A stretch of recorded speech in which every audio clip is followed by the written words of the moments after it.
This is why we carry. Police say East was filling up his gas tank when he was killed by a homeless person. We've learned the suspect is now dead, killed by Anaheim police. And this is where that incident happened. I did talk to a gas station employee who says he was the one that called 911 and says the alleged suspect frequented this area but never did come inside.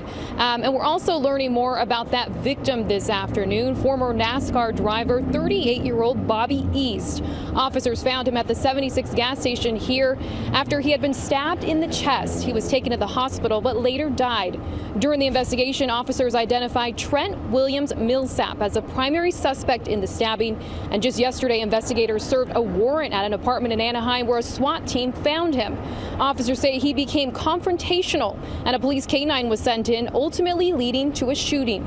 Millsap was taken to the hospital after that incident but later died. A police canine was also shot and was released from the veterinarian. We're learning that this afternoon as well. A couple weeks ago, I was actually at the gas station myself, and I got approached by a guy who visually gave all the indicators that he was homeless or dealing with some type of addiction. Suffice it to say, he was living on the streets.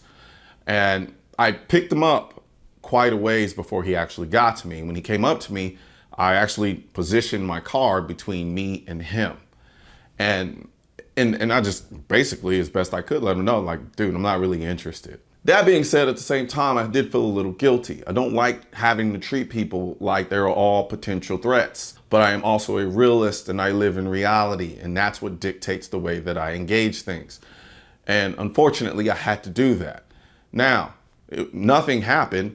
He stated his piece. He asked me what he wanted to ask me, and I kind of went about my ways. But I did position myself in such a way that he couldn't get to me, essentially.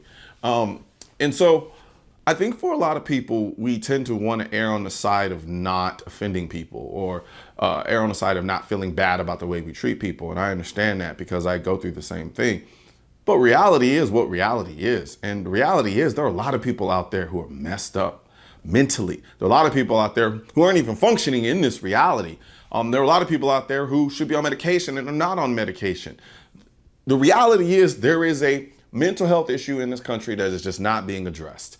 When it comes to your protection and your safety, it's imperative that we actually just have to be vigilant about our protection. We have to be vigilant about being aware of our surroundings and the people that are coming up to us. And you have to be very adamant about not letting people invade your space. Are we gonna ban knives now? Because it's not like this is new. This has happened to other people in California. Yet you have Gavin Newsom, governor, standing up there waxing poetic about how we're now going to create a law that bans people, that allows people to sue gun manufacturers for gun violence. Yet, where is he when it comes to the idea of suing knife manufacturers for knife violence? More people die from being stabbed to death, like the case here, than they are killed by AR-15s or so-called assault weapons. In one breath, you got this imbecile over here telling people they can sue gun manufacturers for the crimes of other people. Yet you have another individual over here getting stabbed to death. But what are we gonna do now? We're gonna start letting people sue knife manufacturers for somebody stabbing somebody else with their knife? There is a deep-seated issue going on in these places that cause them to be the way that they are. And a lot of it has to do with these dumb policies that don't make any sense. Where were the cops? Where were they? I'm not saying they didn't want to be there. I'm not saying they didn't try their best. However, what I am saying is when he needed them the most, they weren't there. They were there to subsequently go to the homeless guy's apartment and end up killing him over there. But by that time, the damage has already been done. The guy's dead. A lot of these policies are creating very detrimental situations in these places, and people are just glossing over them, acting like they don't exist. I've seen it firsthand. I've walked in Seattle and had to walk around needles. I remember the time when I was filming in Oakland, literally filming about the very epidemic that's going on in California and other places. And me and the crew got attacked by a guy with a hypodermic needle. Like, this is the reality of what people have to deal with every single day in these places. And what's sickening to me is the idea that the leaders in these places are trying to make it harder for people to protect themselves. Not easier, not empowering people, but making it harder with stupid gun laws that don't do anything except give more control and power to the people who are surrounded by guns. They're surrounded by security guards with guns. You think Gavin Newsom's walking down the street having to worry about buying gas and getting stabbed by a homeless guy? No, he's not. He doesn't have to worry about that shit. He sits up there in the hills, wherever the hell it is he lives. He buys his moose on Amazon and watches Netflix and chills. That's all he's doing. He's not worried about you. He doesn't care about your safety. He's just trying to get reelected. Half the stuff he's doing right now is because he's trying to run for president at some point. All he cares about is his ambition and his aspirations. Doesn't give two shits about you and your safety. No one is going to be there to protect you. And I don't say that just to be negative. I say that because it's the reality.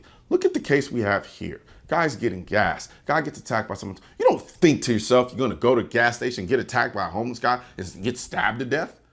But what happened to this whole notion and this idea that it's a gun problem? It's a gun problem. It's not a gun problem. It's clearly a people problem. Some people have mental health issues. Some people have addictions. Some people are just fucked up.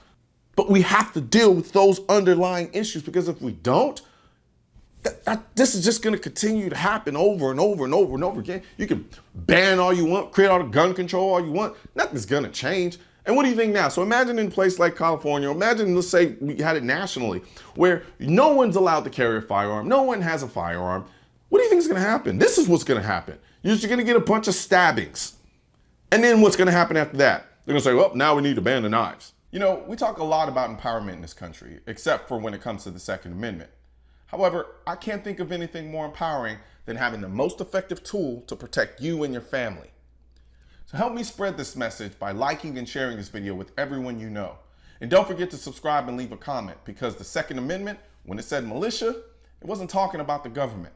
It was talking about you. Also, if you want to know where to find the I'm the Militia shirt and merchandise, click the I'm the Militia link in the description section of this video. And don't forget to subscribe to the channel. And most importantly, make sure you hit that bell symbol.